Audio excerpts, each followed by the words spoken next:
The scream cracked through the night like glass shattering in a church. 1 second, silence. The next, chaos. Somewhere in a forgotten cul-de-sac of Camden Falls, Virginia, 1998, a girl ran barefoot into the woods, blood on her legs, terror in her lungs. Her name was Lila Grace Madden. She never came out. Face dried up like old paint on a forgotten canvas. I'm cold. Dead. Buried. 27 years later, in a dim-lit bedroom, lit only by a cracked laptop screen and a half-charged phone, 17-year-old Noah Lane clicked on an obscure Reddit thread. Unsolved scream in Camden. Anyone remember this? His breath caught. A single comment. I still hear it. Every June 14th. Noah's eyes didn't blink. The thread had one upvote. And the user? Deleted. Noah whispered. What the hell? The screen's glow flickered as thunder rolled outside. Something in his chest stirred. Curiosity? No. Obsession. The kind that buries sleep and burns through logic. The scream hadn't just echoed once. It was still echoing. And he was going to find out why. Noah Lane never cared about cold cases.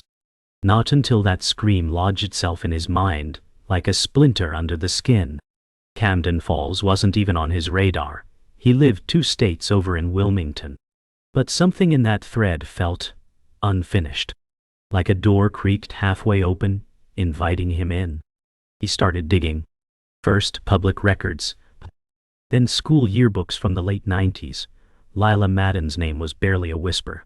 A few photos, one article about her being troubled, and then silence, vanished. Not just from Earth, but memory. Noah said aloud, "It's like they erased her." He began saving every piece he could find. Digital gravestones of a forgotten girl. At 3:22 a.m., he found her MySpace mirror, still active. Her last post. I'm not scared anymore. It was dated June 13, 1998. The night before the scream. Noah leaned back slowly, eyes wet. Someone shove listened. Lila's smile in her yearbook photo haunted Noah. It wasn't the usual cheesy grin. It was tight. Careful. Like she knew someone would look back years later and wonder if she was okay. Her eyes didn't say goodbye. They said help. Noah scrolled past the comments. Nothing. Not one post from friends. Not even a memorial. No one cared, he muttered. The deeper he dove, the more he felt her slipping through his fingers. Old news clippings said her father was questioned. Once. Then never again. Rumors of fights, a neighbor mentioning shouting at night, but no charges. Noah stared at the screen, eyes burning. How do you vanish in a town that small? He asked. Then he saw it, buried in the bottom of a PDF scan of a police report, a scribbled address in red ink. It wasn't in the official file. Someone had added it later. 112, Sycamore Drive. Noah's breath hitched. That's where it starts. Noah's mom knocked once before opening the door. Still up? She asked, concern etched in her brow. He closed the tab too fast. Homework, he lied. She didn't buy it. Her eyes scanned the scattered pages, the printed police reports. What is this? She whispered. Noah hesitated. Then he handed her the article. Camden teen disappears after unexplained scream. She read in silence. No one found her? He shook his head. And no one tried. For a moment, the room was silent except for the hum of the computer fan. His mom exhaled. Be careful. Obsession's a slippery thing. Noah nodded, but inside, he was already falling. That night, after she left, he Googled 112 Sycamore Drive, Camden Falls. A Zillow listing popped up. Abandoned. Noah stared. It was still there. Rotting. Waiting. I'm going, he whispered. The next morning, sunlight hit Noah's room like a slap. He hadn't slept. His desk was now a war zone of notes, maps, and highlighted statements. He had the address. He had the date. He had 1 week before summer break ended. With shaking hands, he booked a bus ticket. Camden Falls. Population, 3,201. He packed light, laptop, portable charger, a change of clothes, and a cheap camcorder he bought on eBay. As the confirmation email hit his inbox, a knot twisted in his gut. He wasn't chasing a ghost story. He was chasing her. At the bus stop, he waited with headphones on, hoodie up. His screen showed Lila's face. "I'm not scared anymore," she had written. Noah whispered, "I am." The bus pulled up. He stepped on. The door hissed shut behind him. Fade to black. The wheels screeched as the bus hissed to a halt. Camden Falls looked like time forgot it. Paint peeled off rusted mailboxes. Yards sat overgrown like no one dared mow them. The air was too still. Noah stepped off, eyes scanning for signs of the world that swallowed Lila. No welcome sign. Just silence and cicadas. He walked with a paper map, GPS barely working, each crack of a branch underfoot making him jump. The address wasn't far. But it wasn't close either. Locals stared as he passed. An old man spat on the sidewalk. A woman pulled her child closer. Noah whispered, "Friendly place." At a corner store he asked, "Do you know where Sycamore Drive is?" The clerk didn't look up. "Ain't no one lived there in years," he muttered. Noah paused. "But someone did, right?" The man locked eyes with him. "Some things are better left buried." He rang up Noah's soda and walked away. Sycamore Drive was a ghost. Half the houses were boarded, the rest looked empty. 112 sat at the far end, like it was hiding from the world. Windows shattered. Porch collapsing. Noah stood at the edge of the lawn, heart hammering. The grass crunched underfoot as he stepped closer. Something buzzed in his ear, a fly or a warning. He reached the door. Locked. Duck. Of course. But the side window was missing a pane. He hesitated, then climbed through. Inside was dust and rot. A living room frozen in time, VHS tape stacked beside an unplugged TV, a moldy armchair facing nothing. "She was here," Noah whispered. The air tasted old, like paper soaked in mildew. He explored slowly, each creak like a gunshot. In the hallway he saw it, carved into the wall in shaky handwriting. "Help me, please." He didn't move. His breath went shallow. This wasn't just a cold case. It was a grave. The writing was real. Noah touched the letters gently, his fingers trembling. He took a photo. The timestamp read 4:41 p.m. He didn't notice the shadow behind him. Upstairs, a door creaked. He froze. "Just wind," he whispered. But the hairs on his neck said otherwise. He climbed the stairs, each step groaning under his weight. The hallway was lined with peeling wallpaper, pictures long removed. One door remained half shut. He pushed it open slowly. Inside, a girl's room, untouched. Stuffed animals covered in dust. Posters peeling off. A diary on the floor, pages splayed open. He grabbed it. Most pages were blank, but the last entry was in smeared blue ink. "He watches me sleep. I want to run." Noah clutched the book, heart pounding. Suddenly, from outside, the sound of gravel crunching. Footsteps. He ducked under the bed, breath held tight, camcorder pressed to chest. Someone had followed him. The footsteps grew louder, then stopped. Silence pressed against the walls. Noah's lungs begged for air, but he dared not exhale. Minutes passed like hours. Then, the door creaked. A pair of boots stepped into the room. Noah clutched the camcorder tighter, its red light blinking faintly. The man's voice was low, like gravel dragged across wood. "I told Aim to seal this place." Noah's hand shook. The boots moved closer, then paused. "If you're here for her, you're too late." The floor groaned as the man turned and walked out. Noah didn't move. Not until he heard a car engine start and fade into distance. He crawled out slowly, skin damp with sweat. Whoever that was, they knew. Knew what happened. Knew someone might come looking.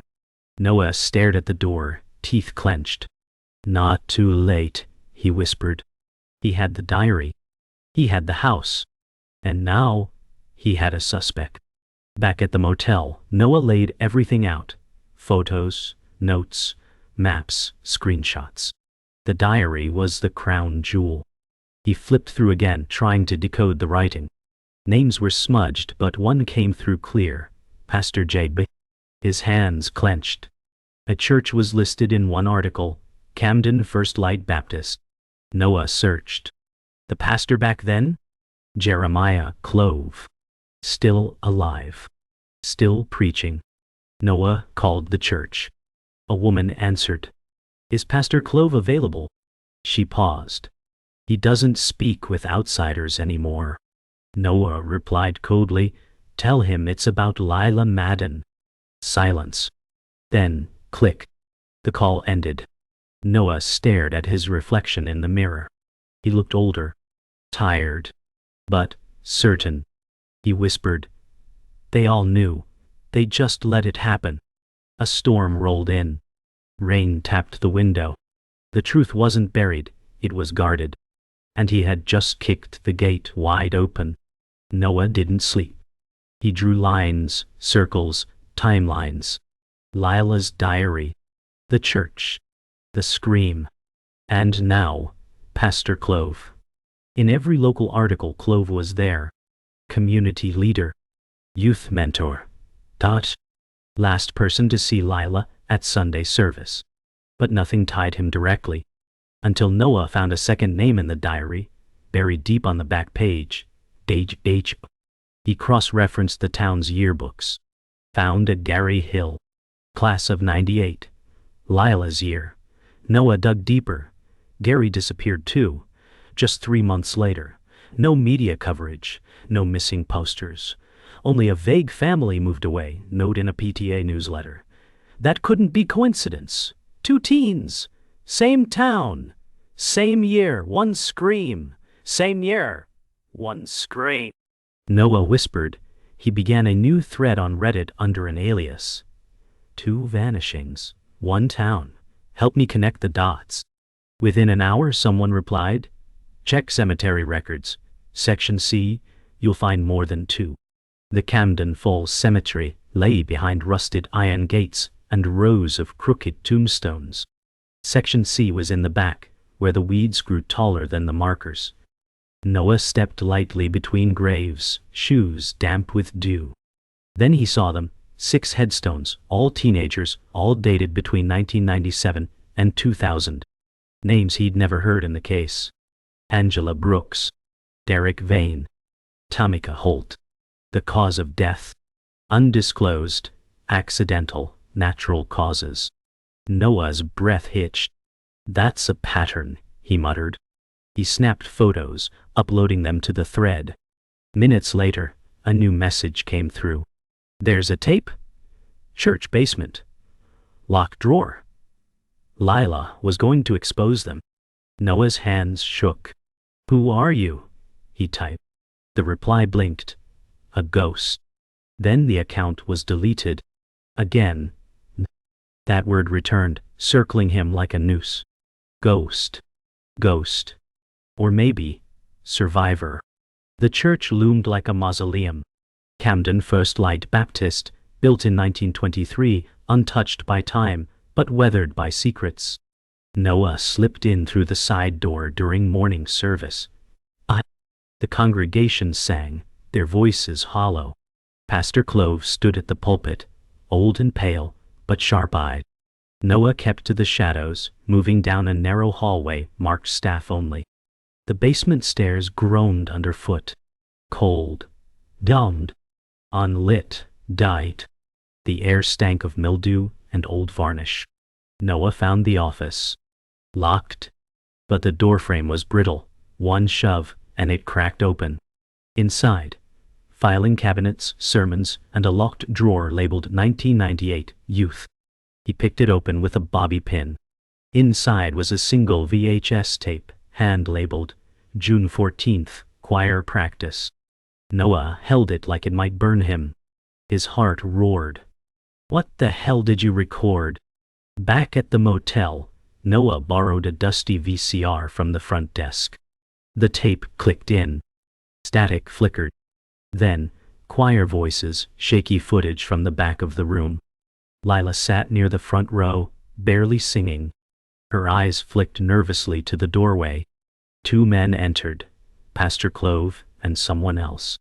Tall, in uniform, deputy badge glinting. Lila stood suddenly. She was yelling, but the sound distorted. The camera jolted. Then, black. When it returned, Lila was gone. Clove and the deputy were talking, calm, laughing. Noah froze. His blood turned to ice. They erased her, on camera. The timestamp read 7:46 p.m. Minutes before the scream. Noah replayed it, again and again, trying to catch the deputy's badge. Finally, one blurry frame. Noah muttered, "Not Gary Hill, Sheriff Hill. His father." Noah posted the video clip anonymously. It spread like wildfire. Forums, subreddits. Local news caught wind within hours. Camden PD made a statement, fabricated footage. But Noah had the original. The metadata. He uploaded the whole thing to a cloud drive, naming it Lila's Tape, the night she screamed. His inbox exploded. Messages from former locals. Oh. Anonymous tips. One stood out. My sister was in that choir. She never came home either. Noah replied, desperate. Who are you? The answer, Emily Holt, sister of Tamika. Another grave. Another erased girl. Emily wanted to talk, but not online. Meet me, midnight, near the water tower. Noah stared at the screen. This wasn't just a case anymore. It was a network. Systematic. Silent. They silenced the girls, he said aloud. Now the girls are speaking back. The water tower loomed like a sentinel over Camden Falls. Midnight clung to the air like fog. Noah waited, hoodie up, heart pounding in his throat. A figure approached. A woman in her 30s, long braids, tense shoulders, flashlight flickering. Emily? He asked. She nodded. Her voice shook. I was 12 when Tamika vanished. They said she ran away, but I saw her diary before it disappeared. She mentioned Lila. Said Lila was scared. Emily handed him a worn notebook.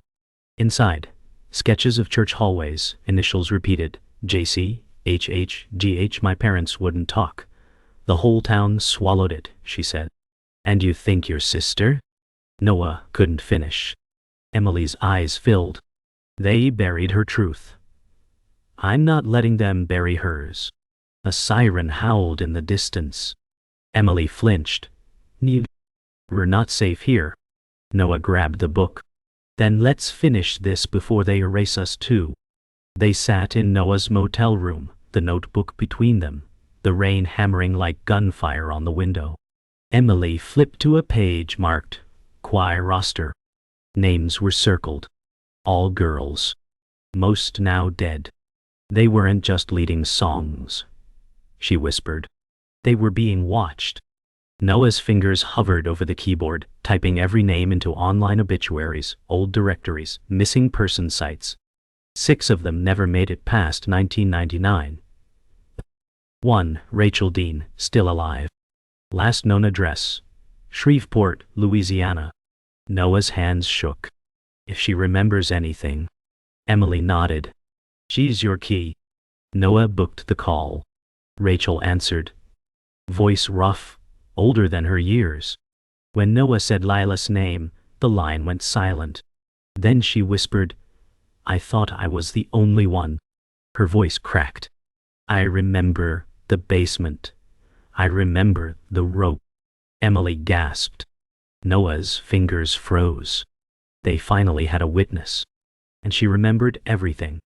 Rachel spoke through tears. They told us it was penance, that we were chosen, that our voices made us pure. Her voice broke. They tied us in that basement. Said silence was obedience. Noah recorded every word. Emily covered her mouth.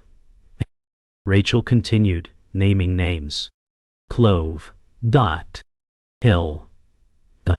A third man, Principal Granger. The same man who signed off Lila's school withdrawal form. He watched, did nothing, Rachel said. When Lila fought back, they said she was possessed. Took her away. The call dropped. Noah stared at the screen, breath ragged. This was organized. Emily whispered, this was ritual. They weren't just victims. They were targets. A system built on fear, silence, and obedience. Noah saved the audio, encrypted it, and uploaded it to a hidden server. They won't bury this, he said. But across town, someone was already watching. The next morning, Noah stepped outside to find his motel door spray-painted in red. Leave. His stomach sank. Emily rushed over, her eyes scanning the street. A black sedan idled near the corner. Noah grabbed his bag. We're being watched. They checked out, cash only, then drove to the local library. Noah needed hard proof. Emily searched archives while he pulled up microfilm. And there it was, buried in the back pages of a 1998 town bulletin. Youth choir trip canceled after incident. No details. No names. But one photo showed the group. Lila stood at the end, arms crossed. Clove and Hill flanked the group, smiling. In the corner, barely visible, stood Principal Granger. Noah zoomed in. Granger's eyes were locked on Lila. Not the camera. Not the group. Just her. He knew. Noah whispered. They all did. He printed the photo. It was time to go public. Noah compiled everything. Diary scans, video footage, Rachel's testimony, the microfilm photo. He wrote a blog post titled, The Choir That Screamed, Camden Falls Hidden Truth. Emily recorded a message, her voice steady. This isn't just about our sisters. It's about a system that taught obedience through fear, that masked torture as faith. They launched it at noon. It went viral by night. National journalists reached out. Podcasts demanded interviews. Survivors began emailing. One line kept repeating. I thought I was the only one. Meanwhile, Clove went silent. Hill refused comment. But Principal Granger, gone. Wine. Left town the morning, the story dropped. The town's Facebook page lit up in fury. Silence, denial. But the seed was planted. And Noah, once just a teenager with Wi-Fi and a hunch, was now the voice of a truth buried for decades. The cold case was boiling. The fallout was instant. Camden PD issued a statement, allegations under review. The church locked its doors. Clove vanished from Sunday sermons. Noah's inbox overflowed. Reporters, trolls, survivors, threats. But one message cut deeper than the rest. You don't know what you've started. Stop digging. No name. No reply button. Noah showed Emily. They're scared, she said. Because we're right. That afternoon, 2 deputies showed up at their motel. We've had complaints, one said, hand resting on his belt. You've been trespassing. Stealing property. Noah didn't flinch. Everything I have is backed up and time-stamped. Try me. The deputy smirked. Just remember, Camden's a small place. As they left, Emily whispered, they're panicking. Noah's jaw clenched. Good. The tape was out. The story was spreading. And the old system? It was bleeding. Noah and Emily drove to a nearby town for safety, borrowing a cousin's basement to keep working. They reached out to a podcast host, Truthline. Within a day, the host aired a segment, The Choir That Screamed, an internet teen exposes a 27-year secret. It hit #3 on national charts. The public's response was explosive. Hashtags flooded Twitter. #Justice for Leela, #BreakTheSilence. But with visibility came chaos. A local journalist who tried to dig deeper was pulled off the story. A Reddit mod removed Noah's thread. Emails bounced. "They're scrubbing it," Emily said. But the tape had already reached journalists in New York and LA. Noah stared at the fire spreading online. "They can't stop all of us," he muttered. Then Emily's phone buzzed. A voicemail. It was her mother's voice, shaking. "They know you're helping him. You need to come home, please." Silence followed. The next morning, national reporters rolled into Camden Falls. CNN. Vice. Local stations blocked them at every corner. Church members refused to speak. The sheriff's office issued a gag order. But survivors came forward, women in their 30s and 40s, sending anonymous testimonies. One wrote, "Clove baptized me and locked the door behind him." Another, "Hill threatened to take my brother if I spoke." Noah read each message like sacred scripture. "Well." Then one arrived with a video. A VHS to digital transfer. It showed Lila crying in the church bathroom mirror, whispering, "If I don't make it out, tell someone I didn't lie." Her eyes met the lens. "Please believe me." Noah fell silent. Emily wiped her tears. "We believe you now," she said. That clip became the opening shot of every report to follow. Lila was no longer a footnote. She was the headline. The church gates were swarmed. Protesters, media, survivors. Yellow tape appeared overnight. FBI agents arrived in black SUVs. Noah and Emily stood across the street, unseen among the crowd. "You think he'll run?" Emily asked. Noah shook his head. He already did.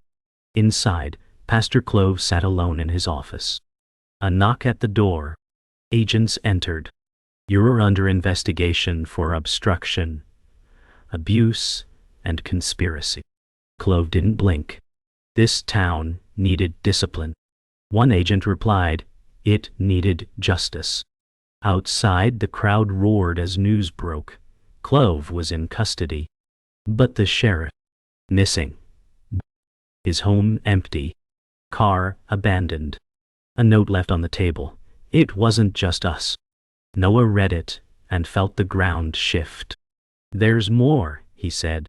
Emily looked up. "Always is." The reckoning had begun.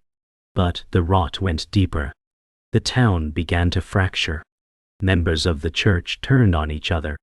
Parents demanded answers. A local council meeting ended in shouts. And Noah? He watched from the motel parking lot, exhausted, camera in hand. "You started a war," Emily said, sitting beside him. He nodded. "Then, I'll finish it." They were no longer just telling a story. They were living inside it. That night, they filmed a final video, a direct message to survivors. "You were never alone," Noah said. "And if they silenced you, we're here to scream for you."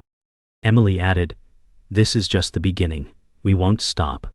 As the video uploaded, thunder rumbled again. Lightning split the sky. Somewhere out there, Hill was hiding. But Noah was done hiding. The scream that once haunted a forest now echoed across the country. And Lila's truth had finally found its voice. The courtroom was packed. Old wood creaked under new tension. Reporters lined the walls, cameras rolling. Pastor Clove sat at the defendant's table, hollow-eyed, hands folded like prayer.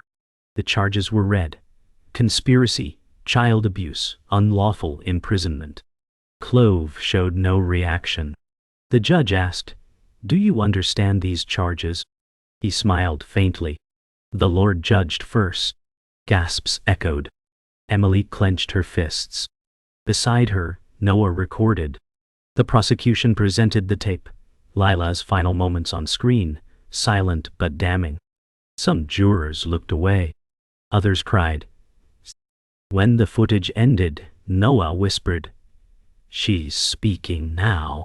Outside, a mural of Lila bloomed on the courthouse wall, painted by survivors. Her eyes wide. Brave. Watching. Camden Falls had tried to bury her. But now, she stood taller than any steeple. In the days that followed, arrests trickled in. Gary Hill, finally found hiding in a cabin across state lines, was charged with aiding in the cover-up. Principal Granger turned himself in after a leaked email surfaced. "We silence one, we silence all." Nationwide coverage called it the choir cult. Churches issued statements. Schools apologized. But for Noah, the aftermath was quiet. Sleep finally came, but it was broken, filled with Lila's voice whispering from VHS static. Emily returned home, reconciled with her mother after 20 years of silence. One night, she called Noah. "It's weird," she said, "seeing them fall and not feeling joy. Just space." Noah nodded. "Justice doesn't heal, but it clears the air." On his wall, he taped the photo of Lila, this time, not as a victim, but as the beginning. Rachel Dean testified remotely. Her voice, once broken, now rang steady. "I was 12. I was told to obey, but silence didn't save me. Screaming did." Her testimony went viral. School boards reopened decades-old records. Small towns across the country held town halls. People whispered, "We have a Camden too." Noah watched from afar. He didn't need to speak anymore. Others were picking up the microphone. A survivor from Missouri messaged, "Your blog made me tell my mom the truth after 25 years. Another, "You made us brave." Noah sat at his desk, staring at a blinking cursor. "What comes after truth?" "Survival," he typed. And then, rebuilding. He didn't want to be famous. He wanted a world where kids didn't have to scream to be believed. And for the first time, that world felt possible. Camden Falls changed. Slowly. Painfully. The church was repurposed into a shelter for at-risk youth. The town council held open forums. Microphones passed without judgment.